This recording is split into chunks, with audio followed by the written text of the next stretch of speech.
All right, so this is dealing with the fundamental theorem of calculus. Really, we don't go too deep into the fundamental theorem of calculus. What it boiled down to for us is that the fundamental theorem of calculus says that we are allowed to anti-differentiate any function, and the rules that we use are the same as the rules that we've been using all along for antiderivatives. It also says that in the most broad sense, the fundamental theorem of calculus is not about finding area. You can use it under certain circumstances to find area, but in the broadest sense, it's just a way to evaluate what we call integrals. There's a difference between all of the integrals that you're looking at on the screen right here and say these integrals, in that these integrals are evaluated from some lower limit for x or boundary for x to some upper or higher limit. And those are called definite integrals, whereas over here, these are called indefinite integrals. And of course, and I think I might have been negligent with this yesterday, of course you need to remember to add c to all of your indefinite integrals. So does anybody have any questions you would like me to go over? Go ahead. 3b. It's sneaky. It's hard to wrap your head around. And after today's lesson, we will certainly be able to do it in a more systematic way. But in order for us to anti-differentiate 2 to the x, which I think is what your question is revolving around, it's going to involve a fair amount of not creativity, kind of a trial and error approach. Let's talk about the derivative of e to the x first of all. Or better yet, the derivative of e to the u.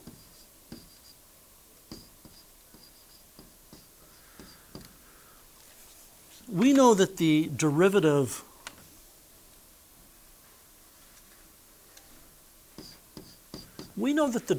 of e to the u is e to the u times du dx. And what that implies, my point is, if you were ever asked to anti-differentiate e to the whatever, this is kind of your starting point. You just say to yourself, well, the derivative of e to the u in general is e to the u. So the antiderivative of e to the u in general is e to the u. And then we play that game with the coefficient to make it work, because the chain rule messes up our plans. Well, the same thing is true, in a sense, of the derivative with respect to x of b to the u. It's b to the u ln b, and then times du dx.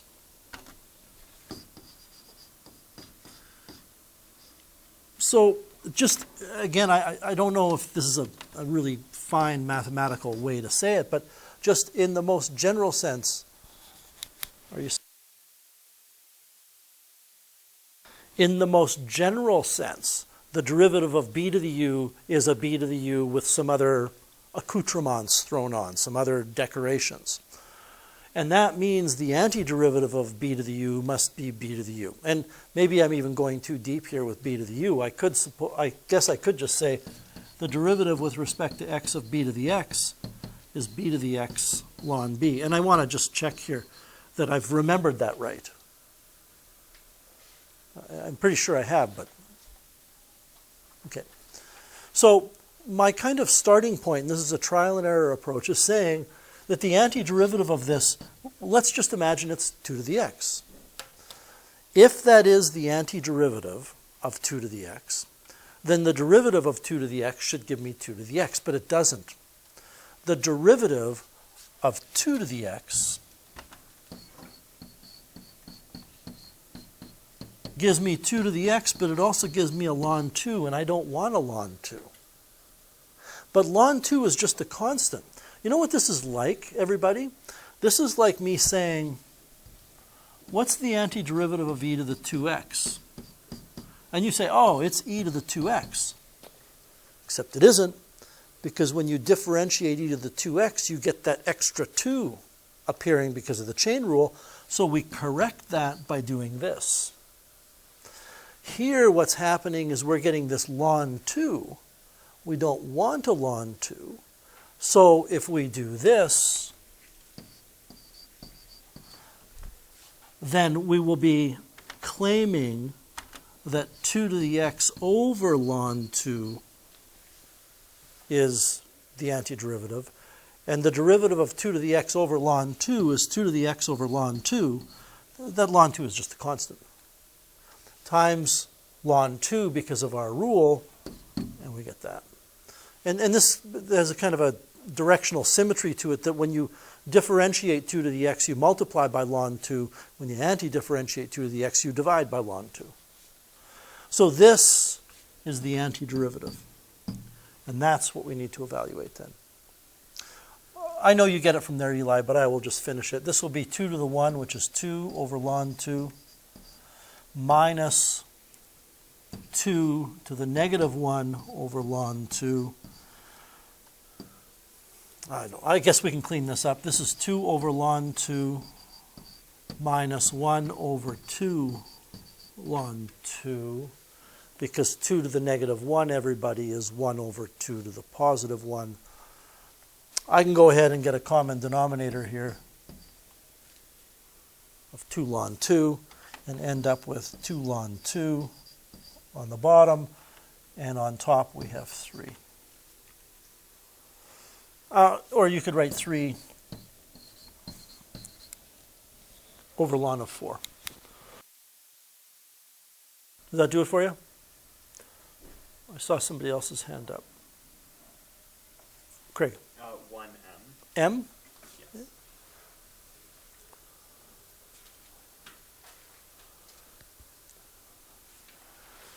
So we have the integral evaluated from 0 to 64 of y to the half times 1 plus y to the third dy, which is kind of a kick in the head intellectually, that all of a sudden it's y and dy, but it's just a variable, right? Don't try to ascribe any significance to the fact that it's all of a sudden y and maybe things are backwards. It's just a letter. It's just a variable. If you attempt to anti-differentiate it in this form, I would say you can't. I would say you cannot anti-differentiate y to the half times in brackets 1 plus y to the third, looking at it that way. But if we expand this integral out, misspoke there, if we expand this integrand out, let's see, a half plus a third is 5/6, I think. Be 3/6 plus 2/6, which is 5/6. Yep. Now I'm in kind of a familiar territory where I can say to myself, oh, well, these are each just powers, so I'm going to increase the exponent by 1 and divide by the new power. Or make that corrective measure that we've talked about with trial and error. So this becomes, the y will be to the 3 halves, but I don't want 3 halves. When I differentiate, I want a coefficient of 1, which means I need 2/3 here. Does that make sense? Okay. I need to increase the exponent of 5/6 by 1, which will give me 11/6, but I better have 6 over 11 in front because I don't want to I don't need or want a coefficient in front. Okay with that? Okay. And this is evaluated from 0 to 64. I don't need to spend any of my valuable time putting 0 in. I know what's going to happen when I put 0 in. So I need to put 64 in.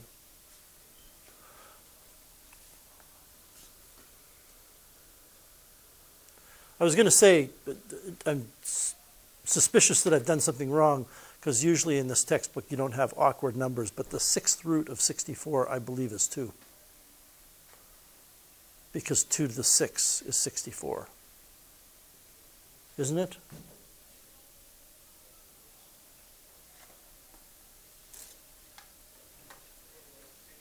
Two times 2 times 2 times 2 times 2 times 2 is 64. Yeah. So the 6th root of 64 is a nice number to work with. So what we have is 2/3 times the square root of 64 cubed. I'm just thinking now in terms of roots, which will make my thought processes a little easier on the brain. Plus 6/11 times the 6th root of 64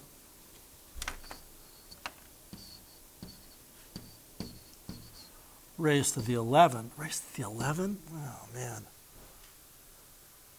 I guess 2 to the 11 isn't that big. It's just the base 2. The square root of 64 is 8. Are we okay with this? I'm not sure. I mean, I might have made a mistake here. Before it was y to the 5/6 before you had the. Oh. Yes. Yes. So I'm just not sure how that. So, because it changed for the same reason that the 1/2 changed. Oh yeah, yes. Right? Yes. I mean, I could sense something going on in your head there. I wanted to make sure. Can I get some other confirmation from somebody here that my reasoning here is sound and this is all good so far? Okay. So I got that impression from you, and I thought, well, I better just stop because you know how it is. I make a mistake, and I don't want to continue down the wrong road. So that's where the 5/6 turned into the 11/6. I took the power, increased the exponent on the power by 1, and divided by the new exponent. So the square root of 64 is 8.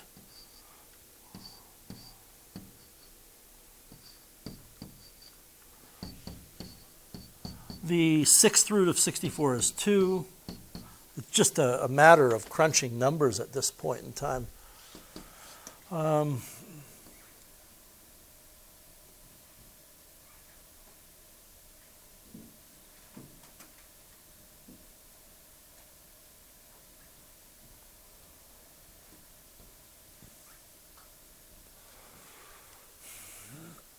2 times 8 cubed divided by 3 plus 6 times 2 to the 11 divided by 11.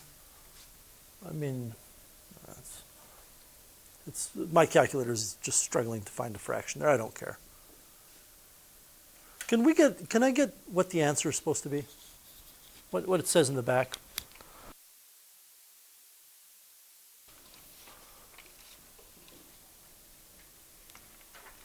Uh, 48,000. 48128 over 33.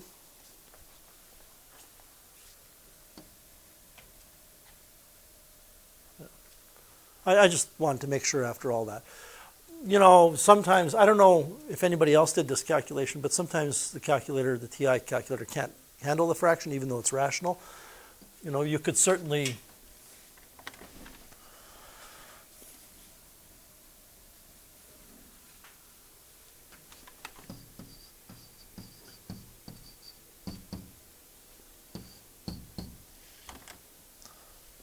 go old school. I don't know what 2 to the 11 is. 4096 maybe.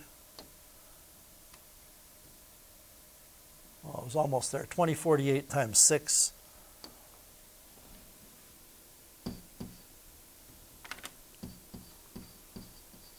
I just start to lose interest at that point in time.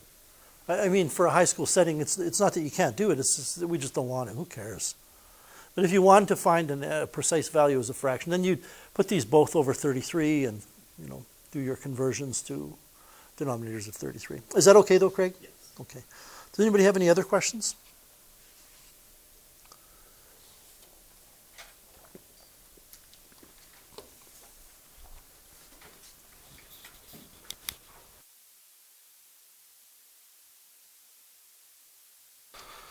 So what we're going to be spending the remainder of the course on is looking at 3 techniques of integration.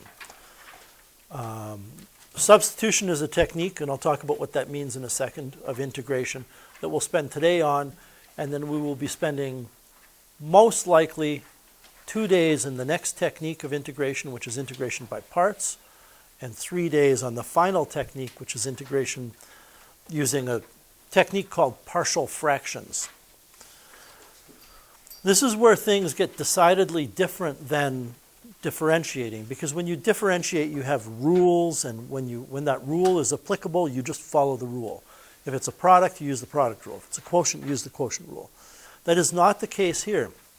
We're going to see many cases where we will have quotients, and we will have to use the technique of substitution.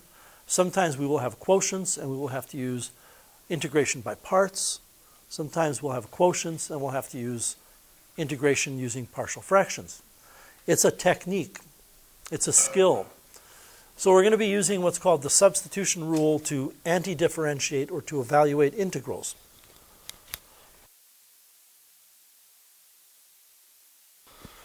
When should we try integration by substitution? It isn't about when we see a product or a quotient or anything like that. You use integration by substitution, or you give it a whack, you try it, if some piece of the thing you're trying to anti-differentiate has a derivative that's contained in the other piece. And although once you catch on to substitution, it's very easy, it's confusing at first. We use integration by substitution if a piece of the integrand has a derivative that contains the other piece. Or, as I've got up there,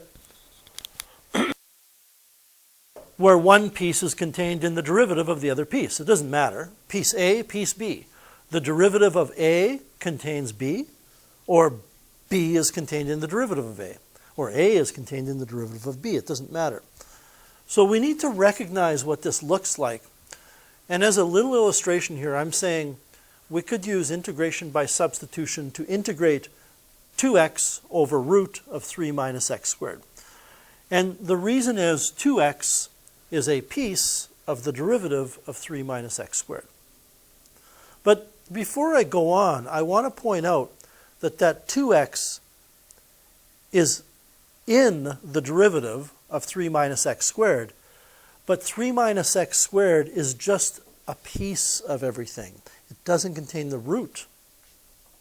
Okay? In other words, the thing whose derivative contains the other piece is an argument. It's not an operation. It's usually an argument. To be more specific here, the derivative of 3 minus x squared is negative 2x, and that contains 2x. Okay. So as a warm-up, each of the following, which we will now know how to anti-differentiate after this lesson, in fact they will all be in examples or close to it, has a piece that we want to choose for u, we always use u, so that the derivative of that contains the other variable component of the integrand. And I think cos x times 2 minus sine x quantity to the 5 is the simplest one to look at. What would we choose for u so that its derivative contained what we didn't choose for u, so to speak?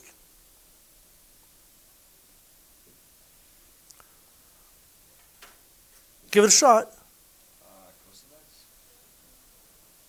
If we choose cos of x, and I'm going to say the answer is no, I'm sorry, but if we choose cos of x, so don't write this down, the derivative of cos of x is negative sine of x. And that's a good idea, but we're missing that too. So I think we want to think the other way. Do you want to take another crack at it? 2 minus cos of x? 2 minus Sine of x. sine of x. Excellent. And the reason for that is the derivative of 2 minus sine of x is negative cos of x. It doesn't have to be exactly perfect. But I want to point out something to you, that this is correct, okay? This is the best move. Could you choose this? Would the derivative of that contain the other thing? Yes. But then the 2 is just belongs nowhere. So that's no good. So you need to be ambitious and choose something that's big enough that the derivative contains what you didn't choose, but You do not want to do this. That's too ambitious. It's like Goldilocks. We want to find the Goldilocks zone here. We want to find something that's just right. This is not ambitious enough. This is too ambitious. What we want is that. And as I said, the thing we choose for u is almost always an argument of a bigger operation. So with that being said, if we jump over to the right-hand side, who wants to take a stab at what we should choose for u for the integral of 2t squared e to the t cubed, so that you're choosing something that's ambitious enough but is an argument and doesn't include the operation?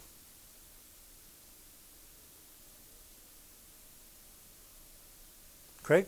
2t squared. Okay, if we choose 2t squared, what's the derivative of 2t squared? 4t. We don't have a 4t up here. And I don't, quite frankly, I don't care about the 4. We do not have a t to the 1 up there somewhere. Do you want to change your answer?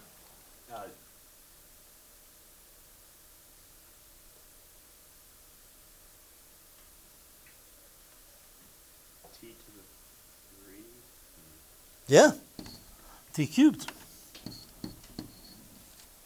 Because the derivative of t cubed is 3t squared. I don't care about the 3.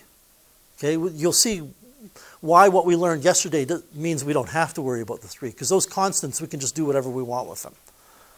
The point is that if I choose that as u, the derivative of that, and in fact, I'm going to write this down here. Over here, du dx is negative cos x, and we kind of go jackpot. Cos x, cos x. This is not how we're going to write it later. We're going to use a different, kind of a different notation. Over here, if you use u equals t cubed, then du dt is 3t squared. Bingo.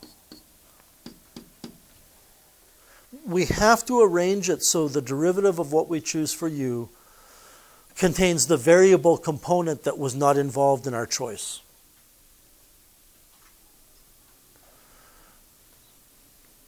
And the one in the middle is the most difficult.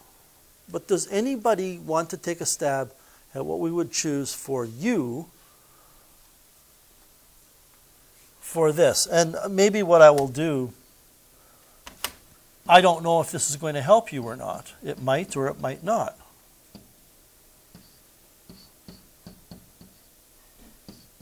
Is I will write it with exponents as opposed to radicals. And I realize for this one it is sneaky. Once you see it a few times, you will know. Does anybody want to stick their neck out?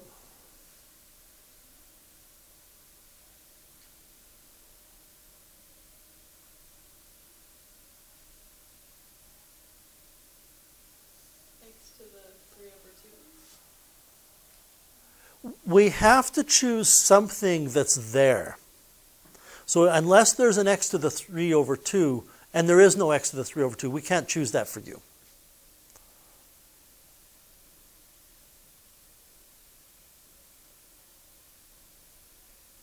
Alex, maybe? Is it e to the root x? Nope. It's not e to the x. Julius? X to negative 1 half? No.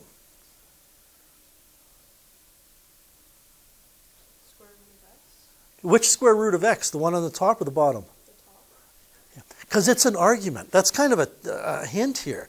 Is the argument, the big, in this one right here, the big picture is there's a power. It's overwhelmingly apparent.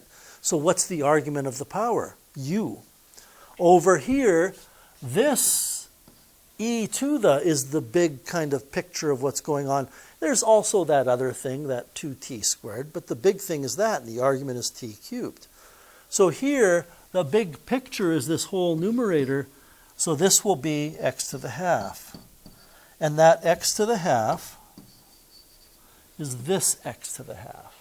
So, look at the first one, the cos and sine one.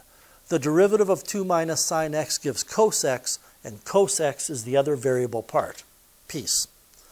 Look at the one on the right. U is t cubed. The derivative of t cubed is 3t squared, and that contains the t squared, which is the variable that we didn't choose. What's the derivative of this?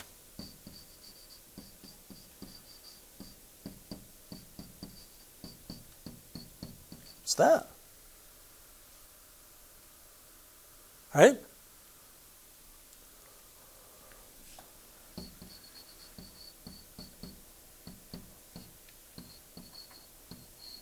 Which is 1 over 2 root x.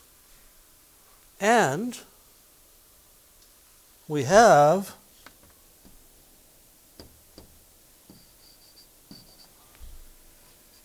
an over root x. And I know that you're still going to be looking at this going, so what? How is this helpful? What's interesting, first of all, is that in order for this to work, we have to be able to mix up differentiating and antidifferentiating. Because we're using differentiation to find an antiderivative. Okay. When you use what we're about to learn, the goal is to rewrite each of these as a different integral using the variable u instead. And the different integral, which will be an integral of f of u du, will be something that we'll look at and go, I can antidifferentiate that in my sleep. So our goal here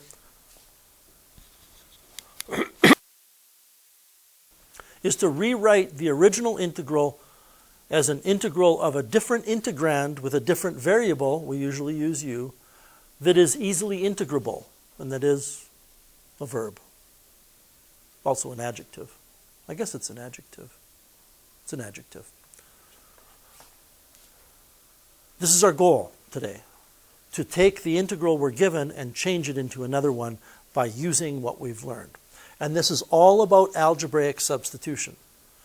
Use integration by substitution to find the following. Now this is not the same as the one in the warm-up, but it's kind of along the same lines, isn't it? So what we're going to do is we're going to choose u equals an argument of a bigger operation, not including the bigger operation,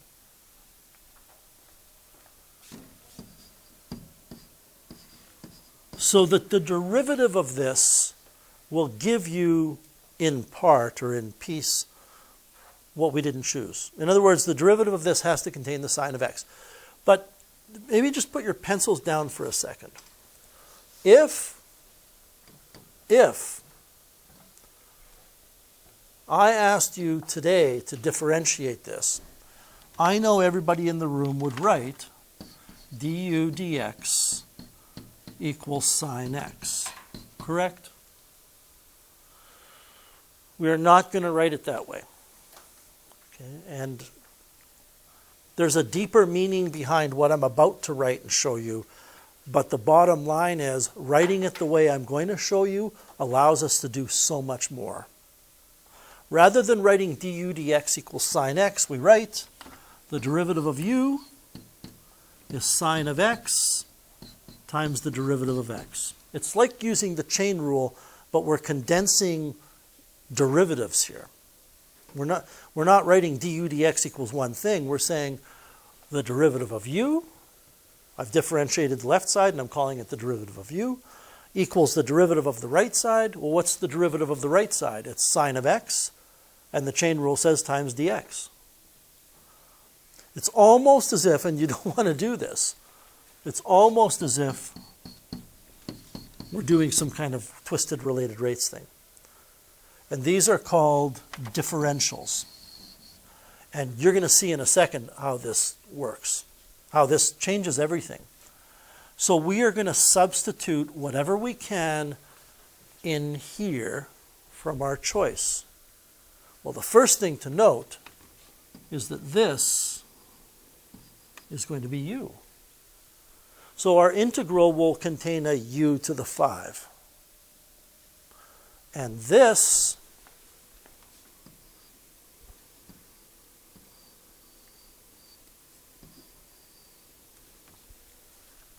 is du.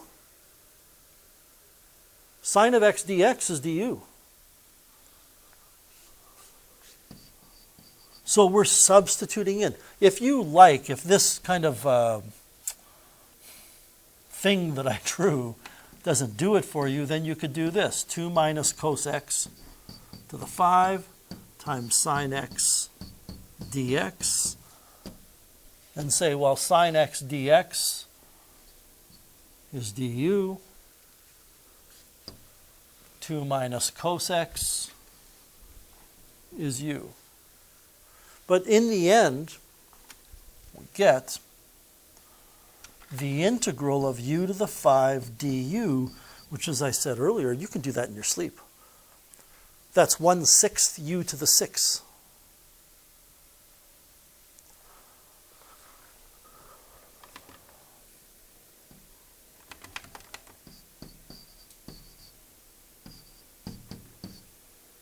But then we have to shake our heads and come back to reality and say, it wasn't u. There was no u. It was 2 minus cos x.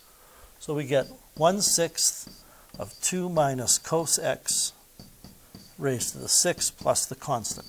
And I'm going to write the integral that we were asked to find here.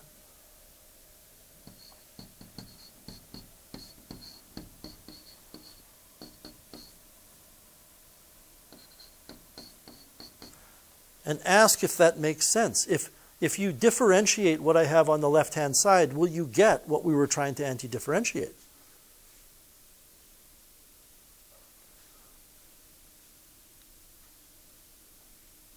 Well, I would multiply this 6 out in front, and the 6 times the 1 over 6 would become 1.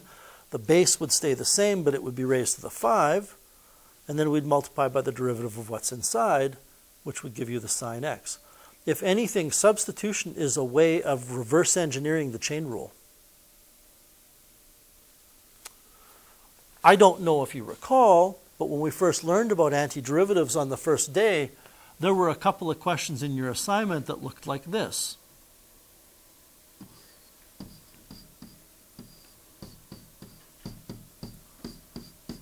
And we had to kind of, reason it out. Oh, you know what? It would be this.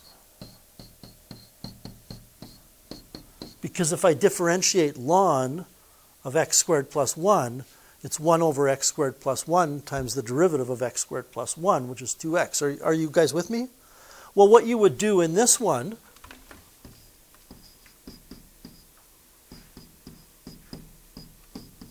is you would say this.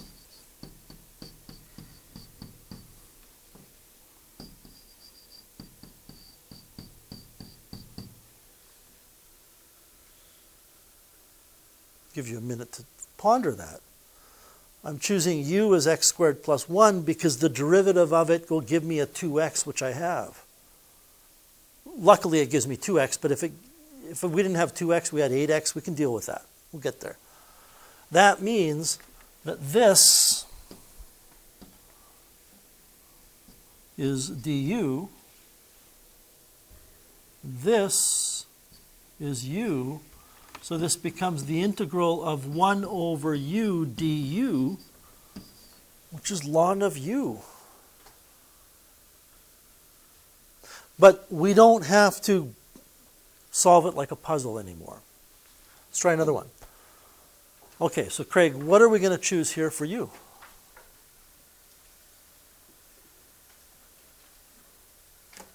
T raised to the 3. Perfect, t cubed. So we choose u equals t cubed, which means du, the derivative of u, is 3t squared times the derivative of t. Do we have, everybody, a t squared and a dt in the integrand? We do. So what's going to happen is this e to the t cubed will become e to the u, okay? But now we have a bit of a problem. I'm going to bump this down a bit. We'll come back to it. First of all, that 2. You know what?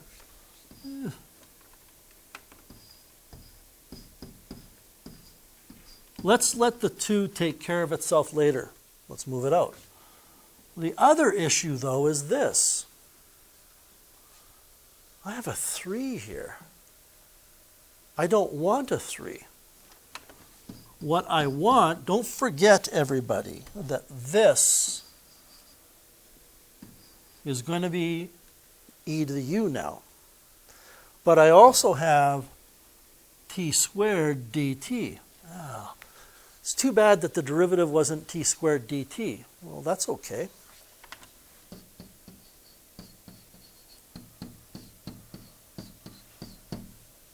I just need to find something that's equal to t squared dt. So that t squared dt that's in the integrand is going to be replaced with 1/3 du. So we have this 2 in front. We have the third du. Everything that was there to begin with is either still there or has been replaced with something that's the same. By the same, I mean equal, using a different variable. Well, rather than worrying about the antiderivative of 1/3 e to the u du, which is not difficult, it isn't, we can just continue to drag out constants until we're left with something that's just easy to antidifferentiate. The antiderivative of e to the u du is e to the u, period. Which means it's 2/3 e to the u plus our constant. And then we can put u back in. Let's differentiate that to see if we get what we're supposed to get. So the derivative with respect to t of our answer should give us the original integrand.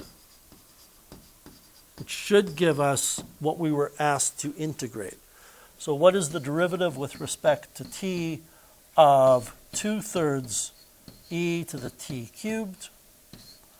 It's 2/3 e to the t cubed. Why? Because that's the rule for differentiating e to the, times the derivative of t cubed, which is 3t squared. 3's cancel. We're left with what we started with.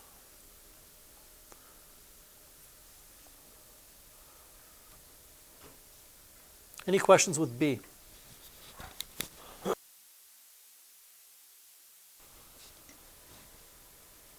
right. So this one, Gabrielle said, we're going to choose this as u. U is equal to x to the half, which means the derivative of u is equal to 1/2 x to the negative half times the derivative of x. And this is 1/2 root x dx. Do we have in that integrand on the left 1/2 root x dx? No, we don't. We don't. But what we do have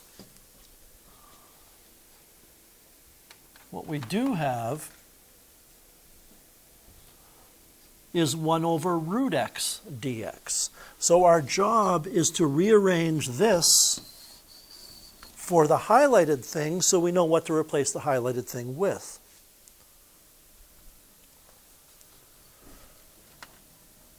Dx over root x equals 2 du. Oh, so that highlighted thing is 2 du. Let me move this up a bit for us.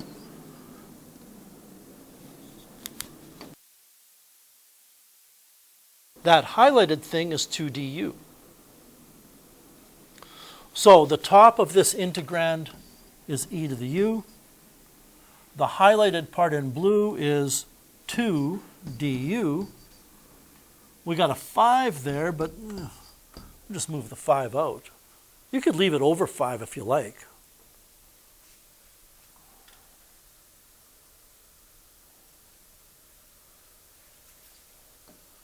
I might as well kick that 2 out and join forces with the 5.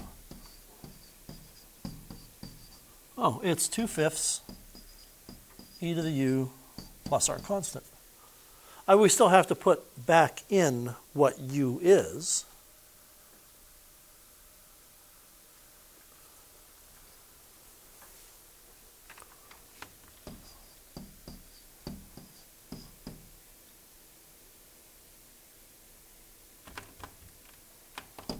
Mixing up my questions. It was root x, wasn't it? So just a quick check here. If I differentiate with respect to x 2/5 e to the x to the half,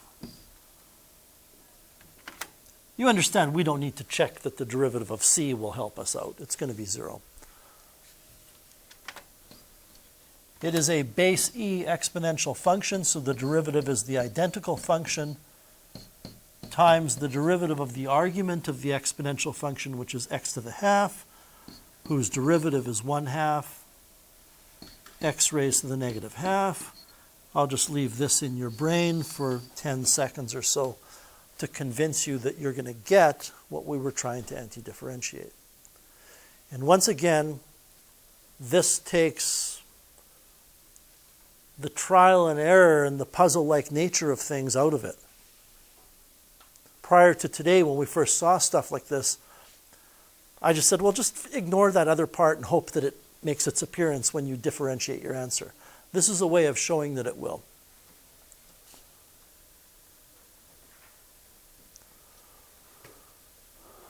D, let's see where we're at here. Good. I'm going to give everybody a second here and ask you to ponder what we're going to choose for U. Well, 30 seconds or so.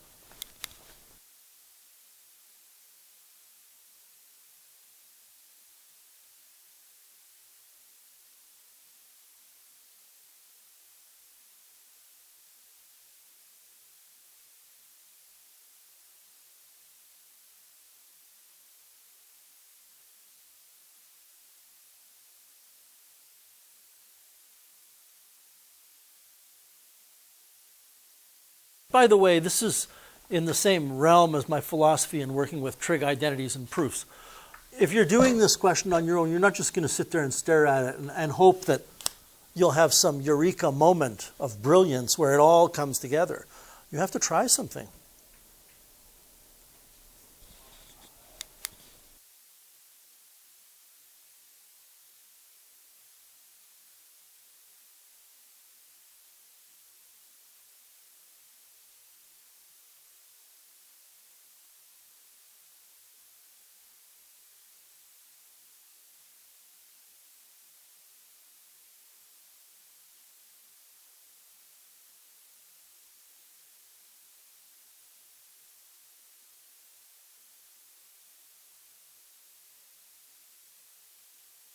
And hopefully you've learned something from all of the examples and everything leading up to this, that your choice for U is going to be an argument of a bigger operation. And that other piddly piece that's hanging around is going to be what pops out because of the chain rule, because of the derivative of U. So what you would try is you would say, well, I don't know. It seems as though I'm being taught that that would be the thing you would choose for U, because it doesn't include that big operation of a power, which is an exponent of 5.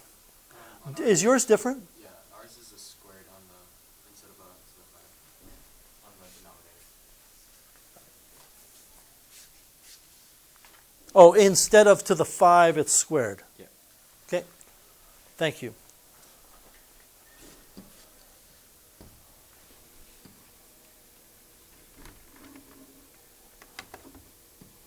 I don't like that color.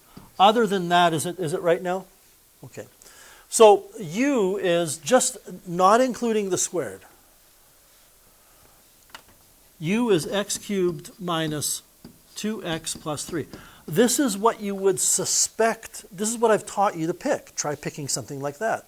It's not too ambitious, but it's ambitious enough. So what is the derivative of this? The derivative of this, du, is equal to 3x squared minus 2 dx. Now, do we have a 3x squared minus 2 dx there? There's two ways to do this. Yes, this is one way.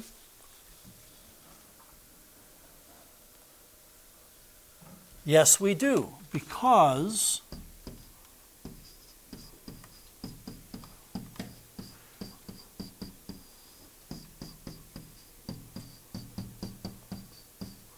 I can take a 2 out of the numerator, and I can see that there is a 3x squared minus 2. Let's do that. That means that this 2 here can go out in front, and this entire top,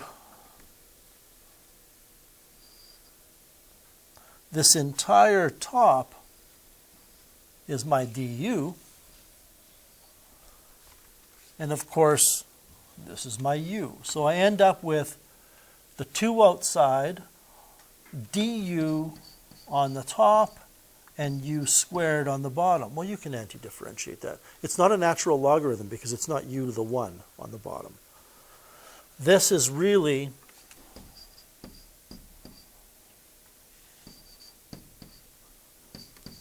that. I haven't anti-differentiated it or integrated it yet. I've just written it differently. So it is a power of u, and it's with respect to u, so I increase the exponent by 1 and divide by the new exponent. You can stop for a second here and just convince yourself that the derivative of this will give you u to the negative 2. But we also have this 2 in front. And since we're evaluating it, we have to put numbers here and here. So I have negative 2 over u evaluated. I'm going to write something down that if you write down, you're going to erase it because it's wrong. What is wrong with me doing this? Something hugely wrong mathematically with me doing that. Because that's telling me I'm going to put 1 in for u and 2 in for u. That's what x was. So there are two options here. What you could do, and it's what I prefer,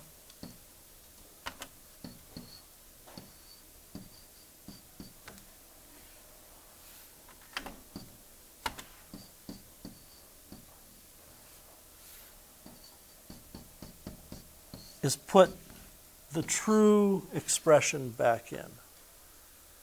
I think that's more straightforward. I'll show you another way that I actually do like the other way, but as a teacher, I think more students prefer this. I'm going to leave it there. We're not short of time here, but you can figure out what that is. You're going to put in 2 and figure out what that expression is. You're going to put in 1 and figure out what that expression is, and you're going to subtract them. Okay? What is it supposed to be? Oh, 3. Thank you.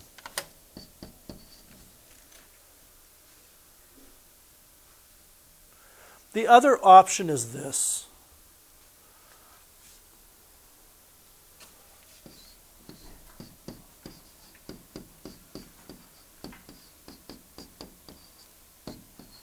You're going to see it amounts to the same thing.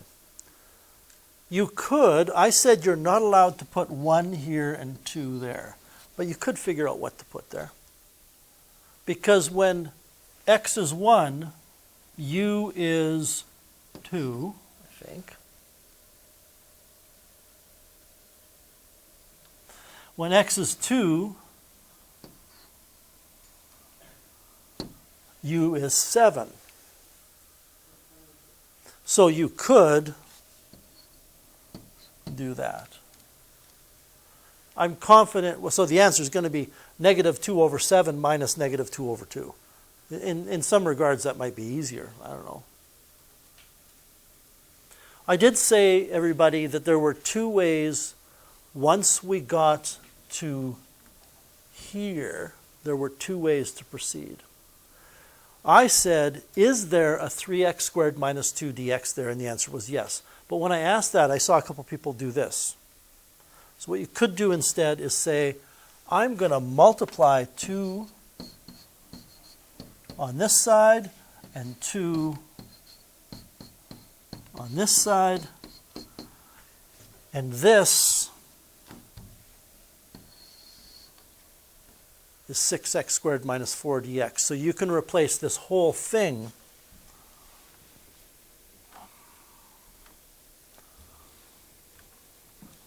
with 2 du. Either way, that 2 is there. You're going to move it out. Let's try one more. What is it you want to choose for u here?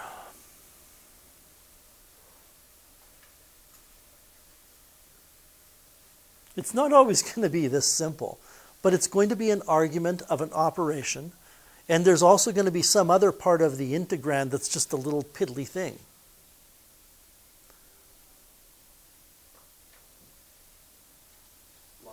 Ln x. And choose u equals ln x.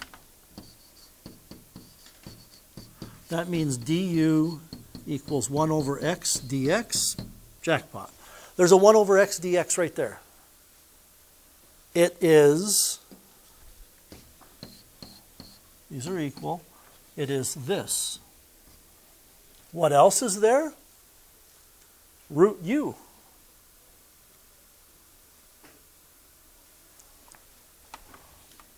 So this is the integral of u to the half. Geez, I think I might have made a mistake in the previous question. I hope not. It's not a big mistake. It's a technical mistake. Sometimes those are the worst kinds. I want to just go back and look. See, I did. I can't be writing 1 and 2 here. I cannot be doing that, because that's claiming we're going from u equals 1 to u equals 2. So we really, or I really ought not to be writing that. Shouldn't be doing that. If you want, you can do this chart or this table and figure out that it's 2 to 7 and start writing 2 to 7 over here. But I should not have written that upper and lower boundary on those integrals.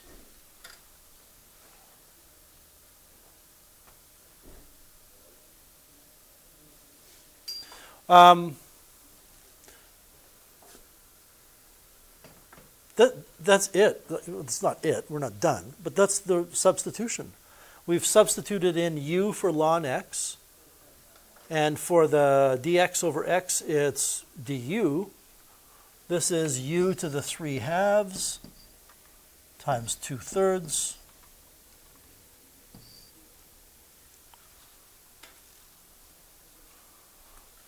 I'm going to change my mind here.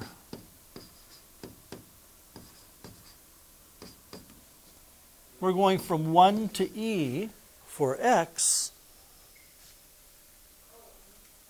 So ln of 1 is 0, I think. Yes.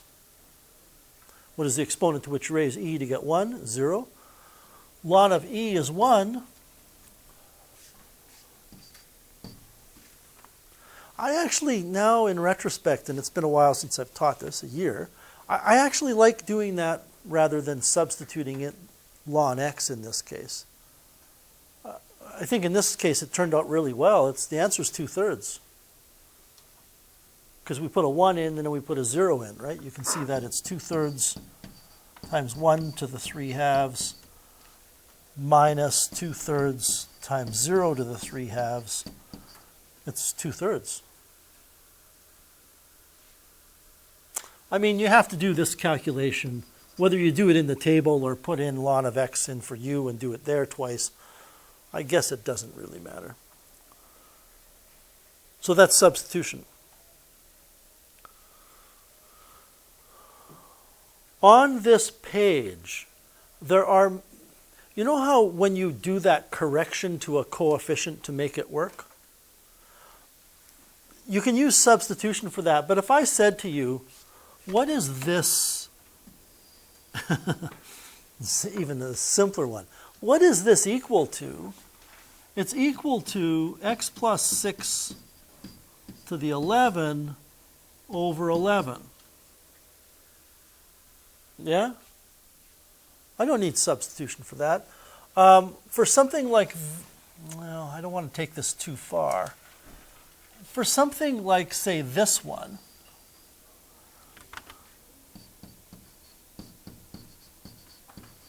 how many of you see it's 1/3 tan of 3x?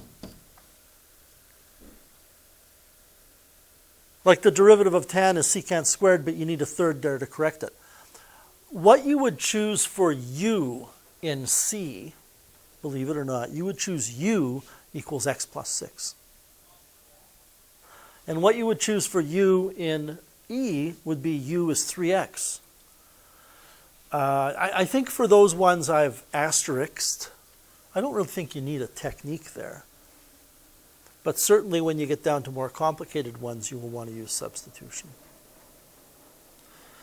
So you have these.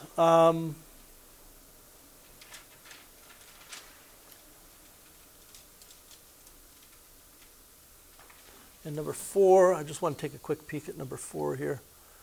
Oh, 4 is definite integral. So you're just going to have to play around with those numbers and evaluate the integral after you've anti-differentiated it.